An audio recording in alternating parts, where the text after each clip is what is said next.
హిందూ రాష్ట్రం అని నీకు ఒక కళ్ళు లేవు కానీ నువ్వు హిందూ రాష్ట్రం చేస్తారట ముసలి నా కొడక. ఓకే, 2 నెలల పాపని కాళ్ళతో కొట్టి తన్ని పైలోకాలకు పంపించారు కదా కులగజ్జతోని. ఆ పాప గురించి మాట్లాడే ముందు మన హిందూ రాష్ట్రం యొక్క కాన్సెప్ట్ గురించి మాట్లాడదాం. నార్త్లో ఊపందుకుంది అంటే మన భారతదేశంలోని రూపాయి పెట్టుబడి పెట్టకుండా కోట్లలో చేసే వ్యాపారం ఏదైనా ఉంది అంటే ప్రజెంట్ 2026లో మొత్తం హిందూ మతంలో 70% మార్కెట్ ఉంది, అండ్ ముస్లిం మతంలో 20% మార్కెట్ ఉంది, అండ్ 10% ఉంది క్రైస్తవ మతంలో. నువ్వేం చేయట్లేదు, నీకేం అక్కర్లేదు, చదువు అక్కర్లేదు, ఏం అక్కర్లేదు.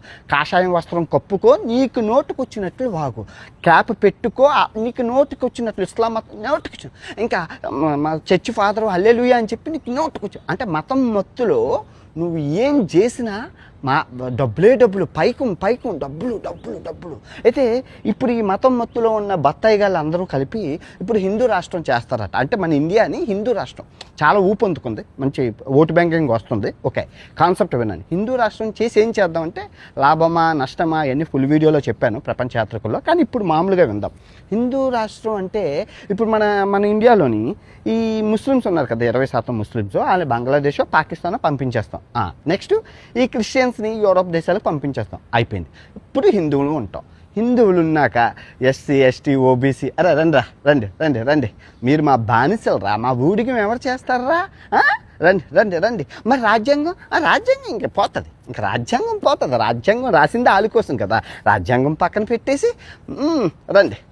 మీరు బట్టలు ఇప్పేసి ఆకులు ఇస్తాం, ఆకులు ముందు వెనకాతలో కట్టుకొని మీరు ఊడిగిని చెయ్యాలి అంటారు. అవునా, ఊడిగిని స్టార్ట్ చేస్తారు. వీరు బుర్రతో కాకుండా మానవత్వంతో ఆలోచించండి.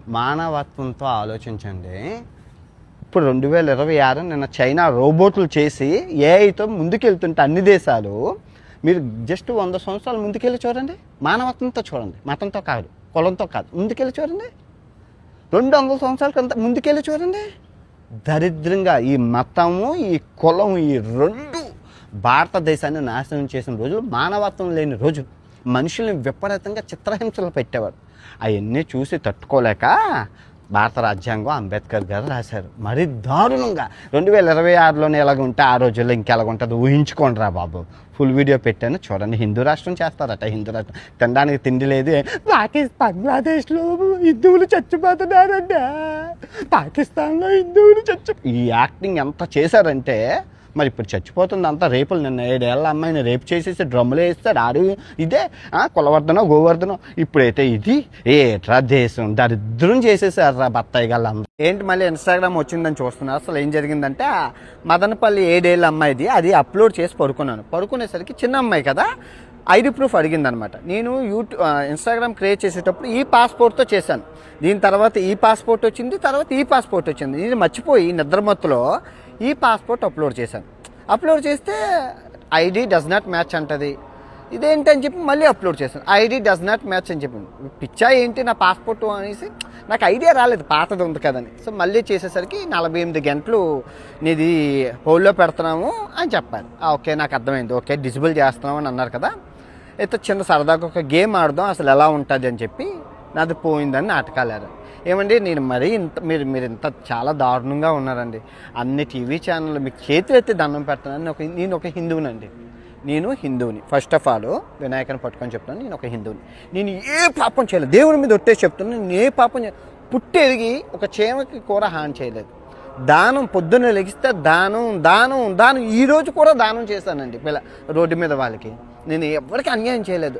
80 లక్షల రూపాయలు ఈ దేవుడు చేతితో ఇచ్చాను. మీరు 80 లక్షల ప్రూఫ్ కావాలంటే చూపిస్తాను. నేను ఒక్కొక్క వీడియో చేస్తాను, ఎవరెవరికి ఇచ్చాను ఏంటనేది మీరు చూద్దరు. ఓకే, సో నేను చేసిన తప్పల్లా ఆ బెట్టింగ్ యాప్లు ఆపడం. ఆ బెట్టింగ్ యాప్లు ఉగ్రవాద సంస్థలకు వెళ్ళిపోతున్నాయండి. ఆ డబ్బు ఆపడం, ఇంతమంది శత్రుత్వాన్ని తీసుకున్నాను. టీవీ ఛానల్ మరీ దారుణం అండి. అన్ని టీవీ ఛానల్ మీకు మరీ నేను ఒక హిందువుని, నేను ఏ మతానికి సంబంధించిన నేను హిందువుగా పుట్టాను.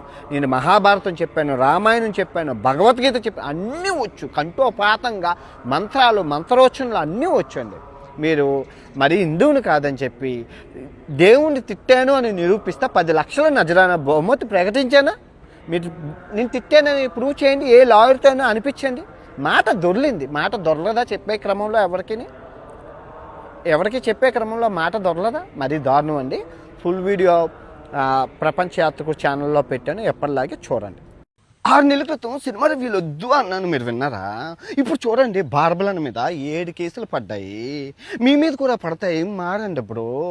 మనకు వచ్చేది ముక్కులో పొక్కంత, అక్కడ 100 కోట్ల హీరోరా, 1000 కోట్ల డైరెక్టర్. వాళ్ళు తలుచుకుంటే జుబి మన బతుకులు పిండేస్తారా, లాయర్లు పిండేస్తారు.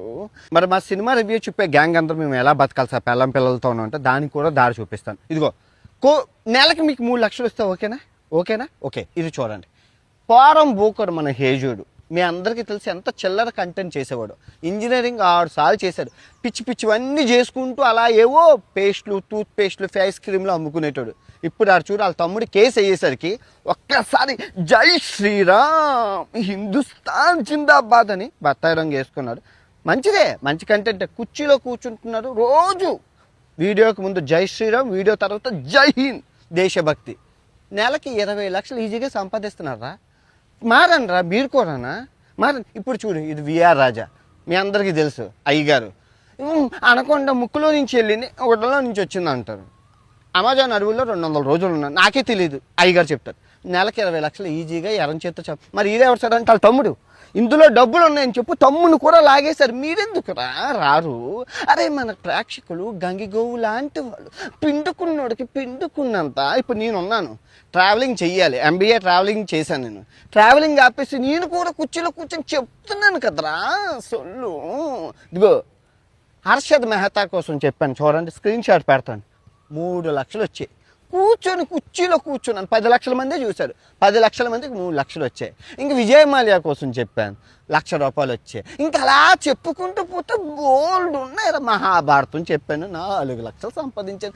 చెప్పినోడికి చెప్పినంత సొల్లు, విన్నోడికి విన్నంత జ్ఞానం పంచుకుంటూ పోవాలరా. సినిమా రివ్యూలు వద్దురా, నా మాట వినరా. ఇదిగో మీ అందరి కోసం 100 ఐడియాలతో ఫుల్ వీడియో పెట్టాను ప్రపంచాత. 100 ఐడియాలు, నీకు నచ్చిన ఐడియా నువ్వు తీసుకో.